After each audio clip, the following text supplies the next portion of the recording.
Italy की प्रधानमंत्री Giorgia Meloni कौन है जापान की दूसरी जॉर्जिया मेलोनी?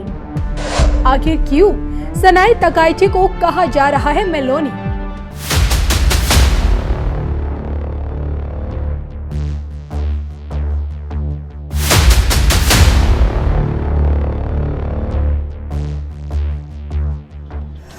नमस्कार, मैं हूं आपके साथ कविता राणा।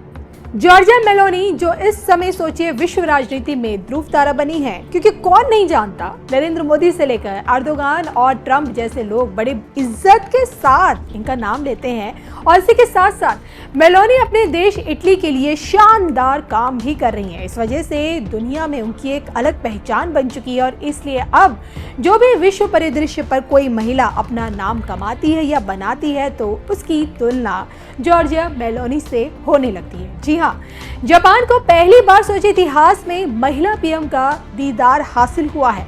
नाम है सनाई तकाइची। तकाइची ने जैसे ही जापान में चुनाव जीता, दुनिया इनको मेलोनी कहने लगी। मतलब ये है कि सनाई तकाइची की तुलना इटली की पीएम से की जा रही है। अब विदेश मामलों के जानकार और खासकर राजनीति पर पकड़ रखने वाले जितने भी लोग हैं, वो उनका ये कहना है कि सनाई भी मेलोनी की तरह सख्त फैसले लेती है और सख्त रुख का पहला संकेत जापान से भी आ गया है। जी हाँ, प्रधानमंत्री पद की शपथ लेने के ठीक बाद सनाई ने एक बड़ा फैसला लिया है, जिसमें जापान में रहने वाले विदेशी नागरिक और प्रवासियों की खासकर एक लिस्ट तैयार की जाए। और कहा यह जा रहा है कि इस लिस्ट में प्रवासियों की आमदनी और उनके क्रिमिनल रिकॉर्ड का सारा ब्यौरा रखा जाएगा। अब इस फैसले की वजह से ही जापान की लिबरल राजनीतिक लॉबी के कान खड़े हो गए। उनका साफ कहना है कि दक्षिणपंथी है और ये रुख काफी ज्यादा गलत है।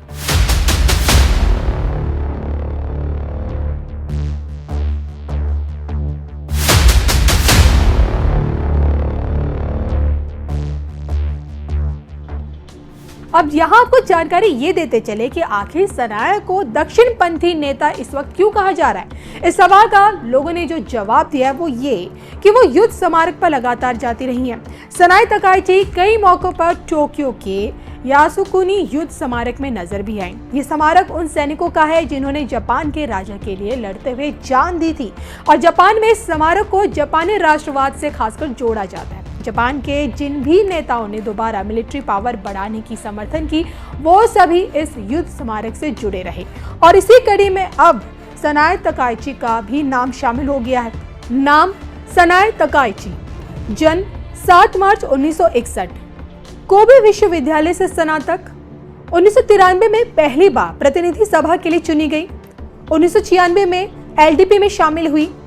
शिंजो आबे के कार्यकाल में मंत्री भी रही। तकाइची के विचार काफी ज्यादा रूढ़िवादी हैं। तो आप समझ गए होंगे कि तकाइची कैसी हैं और किस तरह के विचार वो रखती हैं। अब देखिए, कुछ आलोचकों का ये भी कहना है कि तकाइची के विचार जापान को फिर से मिलिट्री पावर बना सकता है। ठीक उसी तरह जॉर्जिया मेलोनी भी चाहती है कि इटली की सामरिक शक्ति बढ़े, जैसे दूसरे विश्व युद्ध के दौर में थी। अब मेलोनी ये मानती है कि इटली में प्रवासियों की बढ़ती तादाद रोकी जाए, क्योंकि ये देश के लिए बहुत बड़ा खतरा है। सेम टू सेम जापान की पीएम भी यही चाहती हैं और इसलिए पहला अध्यादेश उन्हीं पर आया है। तकाइची के ये विचार जापान के समाज से मैच नहीं करते हैं। यूक्रेन युद्ध के दौरान मेलोनी ने रूस के खिलाफ सख्त रुख अपनाया था, तो जापान के प्रतिद्वंदी चीन के प्रति सनाई का रुख भी सख्त रहा है। मेलोनी का ये साफ कहना है कि समाज से समलैंगिक विवाह जैसी रीतियां खत्म होनी चाहिए। तो सनाई भी यही कह रही है कि भाई जापानी समाज में परिवार की परंपरा दोबारा बढ़नी चाहिए।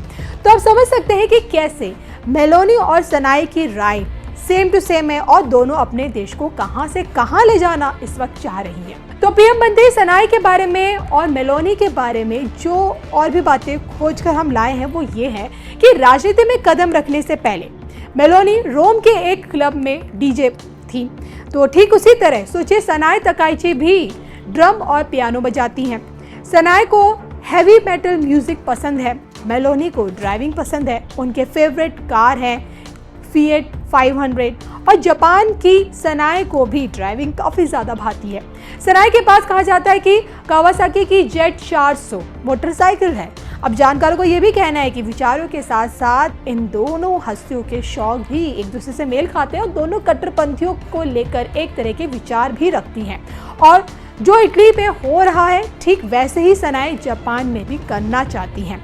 इसे समझा साफ जा सकता है कि क्या चल रहा है और क्यों दोनों एक जैसे माने जा रहे हैं। फिलहाल तो देखिए जापान में सनाए राज शुरू हो चुका है और पहला आदेश भी आ चुका है। अब देखना ये होगा कि आगे सनाए क्या करती हैं और कैसे जापान को आगे लेकर जाती हैं।